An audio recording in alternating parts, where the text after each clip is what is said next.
अस्सलाम वालेकुम, welcome back आमोजन। आज इधर हम डिस्कस कर रहे हैं MTH 302 लेक्चर नंबर 26। इसका आज हम डिस्कस करेंगे। लेक्चर नंबर 26 के अंदर स्टैटिस्टिकल रिप्रेजेंटेशन जो है वो हमारे स्टार्ट हो रही है। इसके अंदर आपने measures of dispersion and skewness के बारे में बात करनी है। इसका पार्ट 1 है जी, लेक्चर नंबर 26। इसका मतलब पार्ट 2 जो है वो अगले लेक्चर के अंदर आएगा। तो इससे पहले आपने लेक्चर नंबर 25 जो है उसको ज़रा आपने गो थ्रू कर लेना है। उसके बगैर आपको यहाँ पे प्रॉब्लम थोड़ी बहुत आ सकती है। यहाँ पे पहले आती है जी, फ्रिक्वेंसी की बात करते हैं। और उसमें ये फ्रिक्वेंसी का हमें एक फॉर्मूला भी बता दिया कि आपने किसी भी चीज़ की फ्रिक्वेंसी जो है वो कैसे कैलकुलेट करनी है। तो उसका आसान सा तरीका है। फ्रिक्वेंसी क्या होती है, वैसे ये आपको बताया था कि पिछले लेक्चर के अंदर भी दोबारा बता देता हूँ कि किसी भी चीज़ की नंबर ऑफ अकरेंस जो है वो उसकी फ्रिक्वेंसी होती है। एक चीज़ जो है वो 4 बार आई है तो वो 4 उसकी फ्रिक्वेंसी होगी। एक चीज़ 10 बार आई है तो उसकी फ्रिक्वेंसी 10 होगी। और अगर आप एक ग्रुप की बात करते हैं, यानी 1 से 10 के अंदर 12 बचे हैं तो उसकी उस ग्रुप की फ्रिक्वेंसी 12 है। और 11 से 20 के दरमियान में 25 बचे हैं तो उस ग्रुप की फ्रिक्वेंसी 25 है। और यहाँ पर हमारे पास एक फ्रिक्वेंसी फंक्शन है। फ्रिक्वेंसी फंक्शन क्या करता है कि calculates how often that often values occur within range of values के, किस तरह से जो वैल्यूज हैं वो एक रेंज ऑफ वैल्यूज के दरमियान में अकर करती हैं। ठीक है, और इसके बारे में आपने लेक्चर नंबर 25 के अंदर पढ़ा है। किसी भी चीज़ की जो है वो आपने फ्रिक्वेंसी कैलकुलेट करनी है तो आपने वो डेटा रे और बिन्स रे और फ्रिक्वेंसी का एक टेबल है उसको पास आउट कर देना है।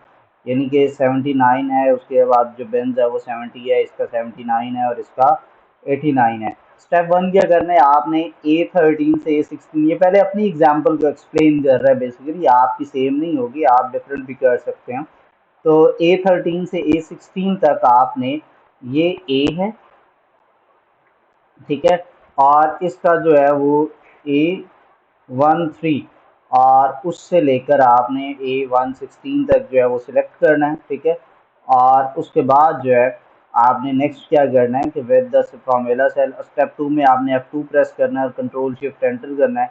ये तो उससे आपका ये जो है वो फ्रिक्वेंसी इसकी जो बन जाती है।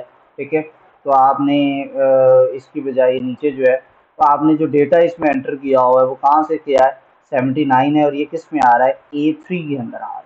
ठीक है, तो आपने A3 से लेके A11 तक इसमें डेटा है। बिन अरे जो है वो 79 और 89 है, जो कि कहाँ पर एंटर है, B3 से B5 तक है। ठीक है, सो आपने सेलेक्ट करना है BC7 टू जो है वो ये C10 तक जो है। ठीक है, C7 से C10 तक चार आपने उनको सिलेक्ट कर लें जहाँ पर आपने वो चीज़ें कैलकुलेट करनी, one more than the limit. ठीक है, 3 की लिमिट है तो आपने 4 सिलेक्ट करना है और वहाँ पर आपने इक्वल प्रेस किया।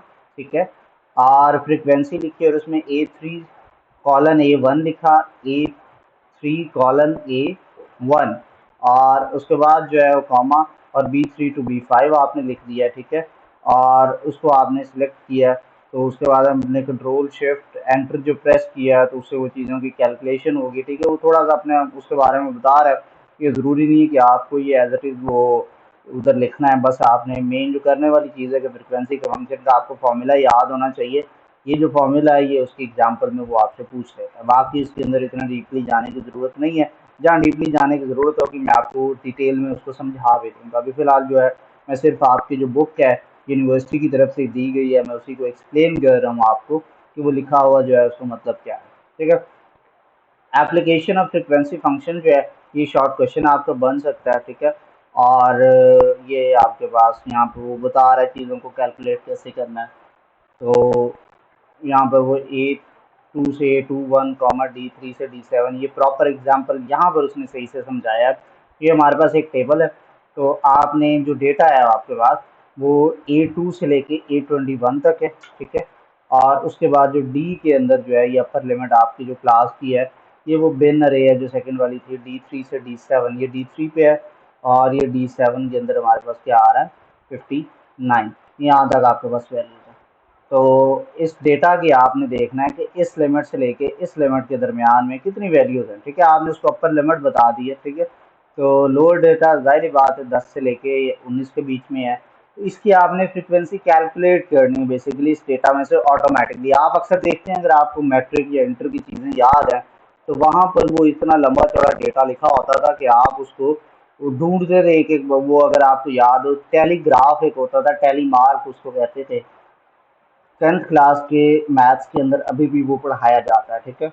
और इंटरमीडिएट के अंदर आईकॉम में भी पढ़ाया जाता है ये चीज़। और जो फर्स्ट ईयर के मैथ में तो अब नहीं है ये, लेकिन जो स्टैट्स हैं इंटरमीडिएट का उसके अंदर भी ये पढ़ाया जाता है, ठीक है। तो आपने उसकी फ्रिक्वेंसी कैलकुलेट करनी है, तो सिंपल सी बात है, आपने उसको बिन अरे जो है अपर लिमिट जो है उसकी वो उसको दे दी है, और वो खुद ही उसमें से सिलेक्ट कर देगा। यानी आपने कॉमा लिखा यहाँ पे फ्रिक्वेंसी के टेबल में, और इधर लिखा इक्वल, और फिर आपने उसको लिख दिया 3, ठीक है। और फिर जो है वो आपने सॉरी इक्वल, और ये वाला सबसे पहले A2 से A21 आपने लिखा, और या इसको वैसे ही सिलेक्ट कर दें। और अगर हम वैसे इसको एक्सेल में ट्राई करें तो वो भी मैं आपको करके दिखा देता हूँ कि ये किस तरह से कैलकुलेट कर रहा है चीज़ों को, ठीक है। हमें ज़्यादा अच्छे से समझ आ जाएगी उसकी जो वो बता रहा है उधर हमें, ठीक है।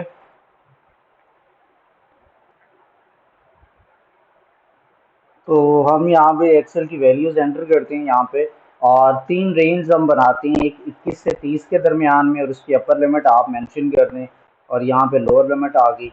और फिर आपने 31 से आप ले लें 40, ठीक है। और 41 से 50 ले लेते हैं, ठीक है। और फिर हमने क्या करना है, इधर रैंडम वैल्यूज़ हैं, मैं कहीं से भी वैल्यूज़ एंटर कर देता हूँ। 21 के दरमियान में है, 21 से 30 के दरमियान में, तो मैंने 22, 23, 24, 25, 31, 32, 34, 46, 47, फिर आगे जी 36, इस तरह से रैंडम वैल्यूज़ में जितनी मर्जी एंटर करता जाऊँ, ठीक है। आपने ये वैल्यूज़ एंटर करनी है। एंटर करने के बाद आपने क्या करना है कि सबसे पहले जहाँ पे ये 3 हमने रेंजेस लिए हैं ना, इन 3 में बतानी है कि 21 से 30 में कितनी वैल्यूज़ हैं, 41 से 40 में, 31 से 40 में कितनी है, और 41 से 50 में कितनी वैल्यूज़ हैं। तो हमने सबसे पहले इधर आना है, और ये 3 वैल्यूज़ हैं, 3 बॉक्सेस आप सिलेक्ट करें और इक्वल का बटन प्रेस करें, ठीक है। और यहाँ पर आप लिखें FRE, लिखेंगे तो डबल क्लिक करना, ये फॉर्मूला आ गया। सबसे पहले आपने डेटा की पहली वैल्यू पे क्लिक करना है, और इधर नुक्कर पे आना है, और ये आपका एरो चेंज हो जाएगा, माउस का लेफ्ट एरो आपने प्रेस करना है, और इसको नीचे सेलेक्ट करना है आपने, ठीक है। और दूसरा ऑप्शन क्या है, एक तो इधर से आप ड्रैग एंड ड्रॉप के साथ नीचे जाएं, और दूसरा ऑप्शन है कि शिफ्ट का बटन प्रेस करके आप जो है इसको नीचे ले जाएं, ठीक है। और दूसरी चीज़ क्या है कि इधर जो है इसको सॉरी मुझे कॉलन आप लगा के, और लास्ट ये क्या बन रही है, बी के अंदर B12 है, तो आप B12 आप लिखिए, ये पूरा ऑटोमेटिकली सिलेक्ट हो गया। फिर आपने कॉमा लगाना है, फिर आपने अपर लिमिट देनी है उसकी, जो कि हमारी इस ग्रुप्स हैं 3, ये B3 से लेके B4 और B5 3 है। कंट्रोल का बटन प्रेस करना है, शिफ्ट का करना है, और फिर आपने एंटर प्रेस कर देना है। ये ऑटोमेटिकली वैल्यूज टोटल कितनी है, 4, 4, 8 और 3, 11। अब इनको कैलकुलेट करें कि कितनी वैल्यूज हैं, 2 से लेके 12 तक है, तो पहला एक निकाल दे, पीछे 11 वैल्यूज बचती हैं। वो कहता है 21 से 30 के दरमियान में 4 वैल्यूज हैं, 31 से 40 के दरमियान में भी 4 हैं, और 41 से 50 के दरमियान में 3 वैल्यूज हैं। मैं यहाँ पे जाता हूँ और इस एक वैल्यू को रिमूव कर देता हूँ। जैसे ही मैं प्रेस करता हूँ एंटर, तो वही देखें वैल्यूज चेंज हो गई है। तो वो कहता है इस रेंज में 2 रह गए, मैंने ये 25 की जगह पे मैंने 39 कर दिया, तो इसका मतलब है कि ये 25 चेंज किया है, 21 से 30 में कम होगा और उसमें ऐड हो जाएगा। ये देखिए ये चेंजिंग आ गई। टोटल सम आपका 10 वैल्यूज़ का ही है अब, क्योंकि अब इसमें 10 वैल्यूज़ हैं, ठीक है। तो इस तरह से आप किसी भी फ्रिक्वेंसी को कैलकुलेट करते हैं। अगर आपने अभी तक मेरा चैनल सब्सक्राइब नहीं किया तो youtube.com ओपन कीजिए, या मोबाइल से अपने यूट्यूब की एप्लीकेशन ओपन कीजिए, सर्च बार में जाकर आप सर्च करें हुसैन साजिद ऑफिशियल, और ये मेरा हुसैन साजिद के नाम से यूज़र नेम है। आप जस्ट हुसैन साजिद भी लिखेंगे, चैनल टॉप पर ही आ जाता है, चैनल को सब्सक्राइब करें। इसके अलावा जो है अगर आप फेसबुक यूज़र हैं, सेम यूज़र नेम के साथ मेरा इंस्टाग्राम अकाउंट है, यहाँ पर भी मुझे लाजमी फॉलो कीजिएगा, और same user name Hussain Sajid official के साथ मेरा इंस्टाग्राम का अकाउंट है, इसको भी फॉलो करना मत भूलिएगा। तो हम वापस चलते हैं अपने टॉपिक की तरफ। तो हम डिस्कस कर रहे थे फ्रीक्वेंसी को, हमने देखा किस तरह से बनती है, इसकी वो आगे एप्लीकेशन दी हुई हैं, वो हमने डिस्कस करनी है। इसके बाद आपने फ्रीक्वेंसी पॉलीगॉन क्या होता है, अब ये डेफिनेशन है कुछ, इनको आपको याद करना है। फ्रीक्वेंसी पॉलीगॉन एक लाइन ग्राफ होता है obtained from the frequency distribution by joining the straight lines points, आपने स्ट्रेट पॉइंट्स होते हैं उनको ज्वाइन करके एक फ्रिक्वेंसी पॉलीगॉन बन जाता है, जिनका जो एब्सिसा होता है वो मिड पॉइंट्स होते हैं of the successive class intervals with the ordinates are corresponding class frequencies. जिस तरह से कि ये आप सामने देख सकते हैं डायग्राम है, इस तरह से ये मल्टीपल पॉइंट्स से अगर हमने इसका फ्रिक्वेंसी पॉलीगॉन बनाना हो तो आप इधर एक्सेल में आते हैं और ये आपके पास ये इसको आप फ्रिक्वेंसी का नाम देंगे, ठीक है। ये आपकी क्लास जो है ये उसकी लोअर लिमिट है और ये अपर लिमिट है और ये आपका डेटा है। डेटा में से आप फ्रीक्वेंसी बन गई है, अब आपने इसके साथ वो चीज़ बनानी होती है।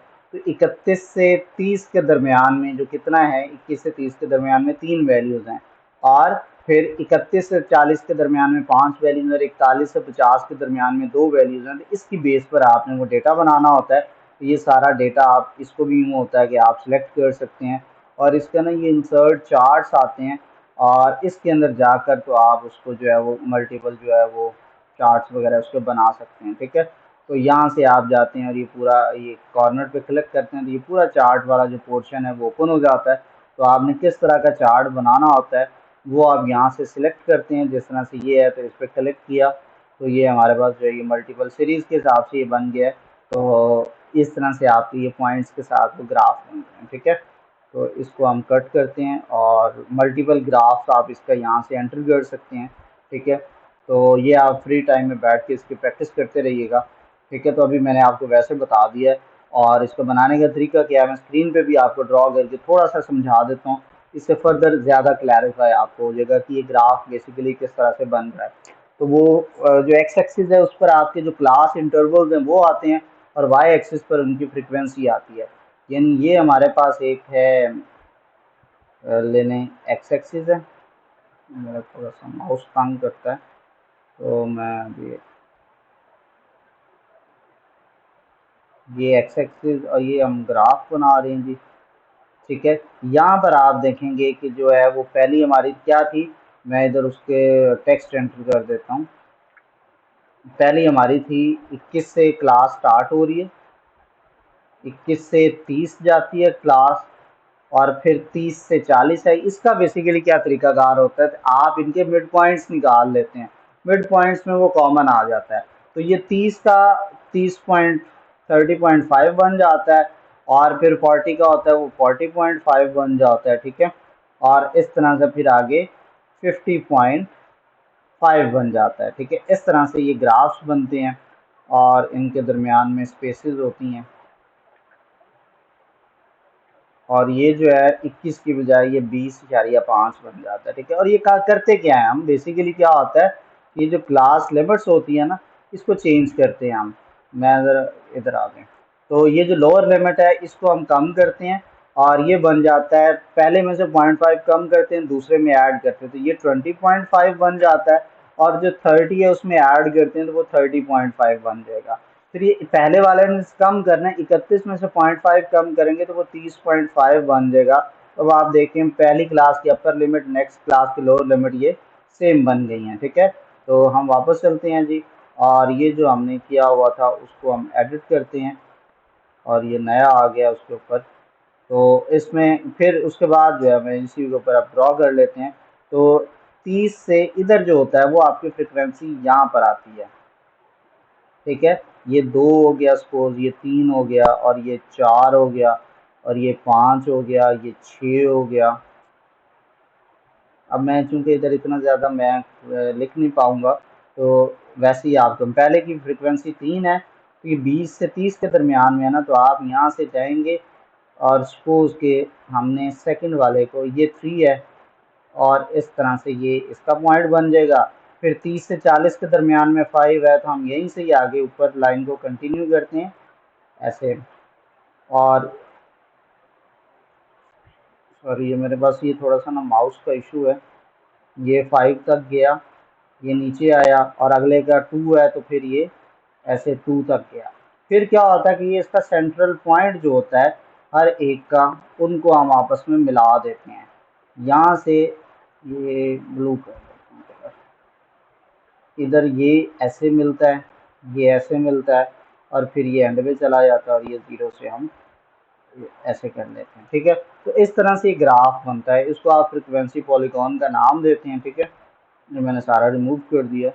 तो इस तरह से आप ये ग्राफ्स बनाते हैं। फिर ये इसके अंदर आता है कम्युलेटिव फ्रिक्वेंसी आती है। कम्युलेटिव फ्रिक्वेंसी को क्या कहते हैं, यही जो फ्रिक्वेंसीज आई हैं इसी का अगर हम कम्युलेटिव फ्रिक्वेंसी बनाना चाहें तो ये मैं पहले क्लियर कर लूँ। तो अगर हम इसकी सी एफ बनाएं तो ये पहली सेम आती है, नेक्स्ट वाली में ऊपर वाली ऐड करते हैं 3 5 8, और फिर अगली जो है यहाँ से ऊपर वाली सारी ऐड करते हैं, ये टोटल 10 बन जाती है। तो जो आखिरी फ्रिक्वेंसी होती है वो सारी फ्रिक्वेंसीज का सम ही निकलती है कि टोटल सम कितना बन गया, ठीक है। तो इस तरह से आप कम्युलेटिव फ्रिक्वेंसी कैलकुलेट करते हैं।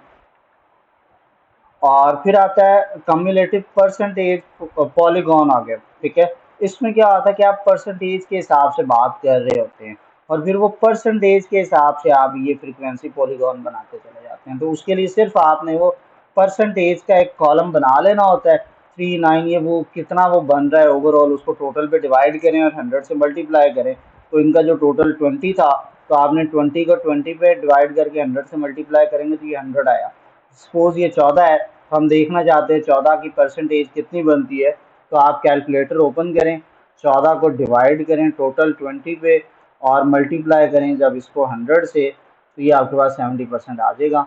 तो इस तरह से ये आपके पास ये परसेंटेज निकली। और जब परसेंटेज की वैल्यू आ जाएगी फिर उसका फ्रीक्वेंसी पॉलीगॉन इसी तरह से बनेगा जैसे मैंने अभी वाला आपको बना के दिखाया।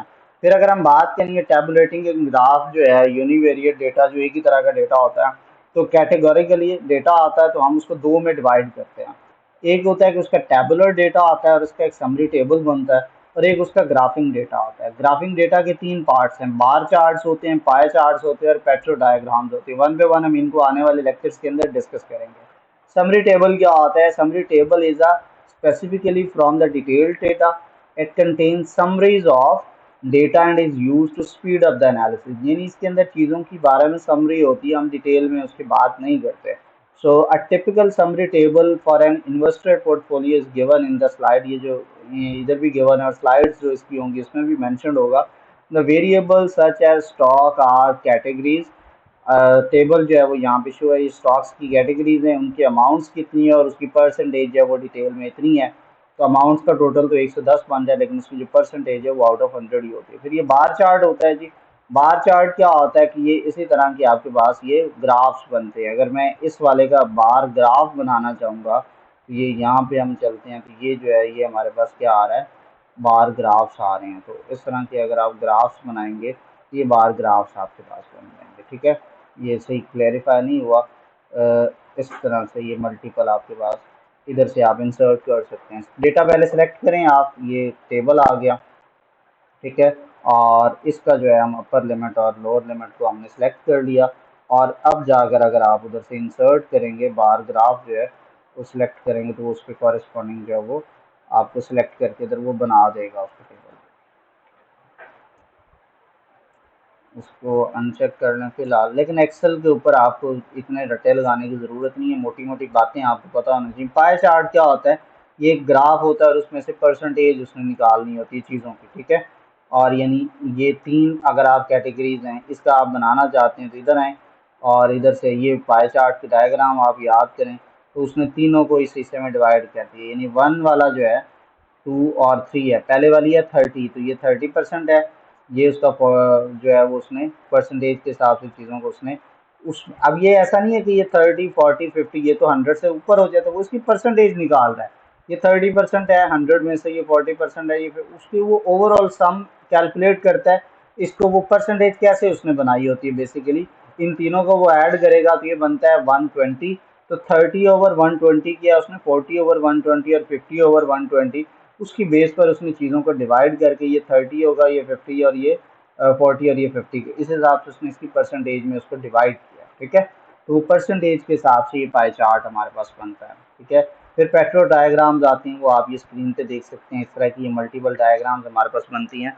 और कॉन्टीजेंसीज के अंदर टेबल्स आते हैं, उसके अंदर क्या होता है, मल्टीपल लोगों का डेटा, मल्टीपल कॉलम्स हमारे पास आ रहे होते हैं। और साइड बाय साइड चार्ट्स क्या होते हैं, एक ही पोर्टफोलियो पे 3 वैल्यूज़ के बारे में आप चीज़ों को चेक कर रहे होते हैं। फिर इसके बाद आगे इसके अंदर जो है वो बात आती है हमारे पास ज्योमेट्रिक मीन की आती है, हार्मोनिक मीन की, इसके फॉर्मूलाज गिवन है, ठीक है।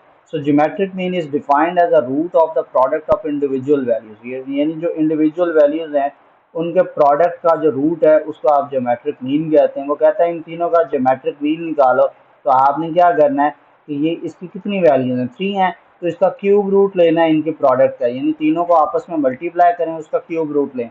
अगर 10 वैल्यूज होंगी तो ज्योमेट्रिक मीन निकालने का मतलब ये है कि मैं मैथ का एक सॉफ्टवेयर में आपको ज्योमेट्रिक मीन का फॉर्मूला क्लियरली लिख के दिखाता हूँ कि जो ज्योमेट्रिक मीन है,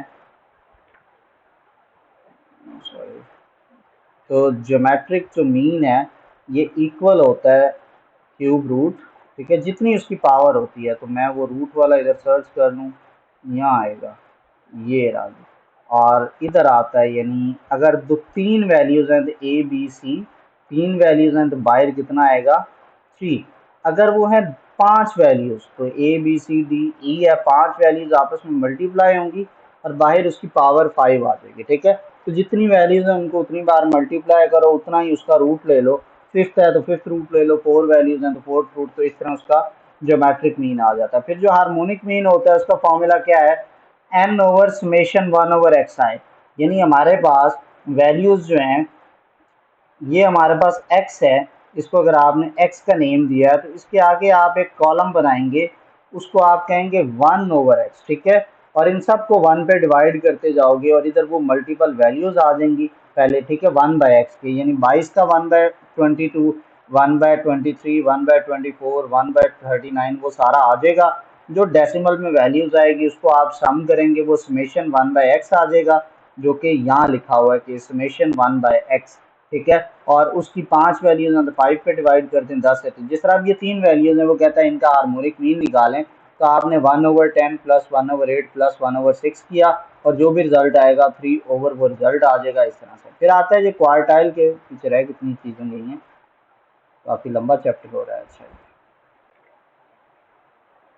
तो क्वार्टाइल की बात करते हैं। क्वार्टर कहते हैं चौथे हिस्से को। तो क्वार्टाइल फर्स्ट जो क्वार्टर होता है वो क्या होता है, मल्टीपल वैल्यूज गिवन होती है सीक्वेंस में, तो उसमें से अगर आपने क्वार्टाइल निकालना है तो क्या होता है n+1/4, तो ये पहला क्वार्टर आ जाता है।